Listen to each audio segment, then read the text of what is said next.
Today we're here in Summerville, Georgia, and we're answering some questions for property owners and business owners and even county residents. And that is, hey, this area has flooded 3 times in the last several months, but they tell us it's a 500-year flood. Well, why have we had a 500-year flood in the last 2 years, 3 years? That's only supposed to happen every 500 years, right? Wrong. Remember, these types of floods are simply probabilities, means 1 in 500 chances that this particular type of flood is going to happen.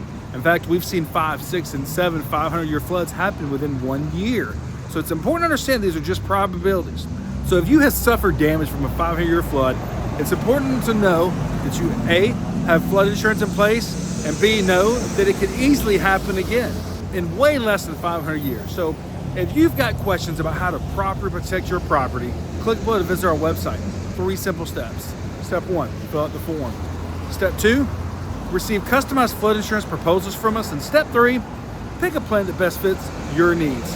Thank you.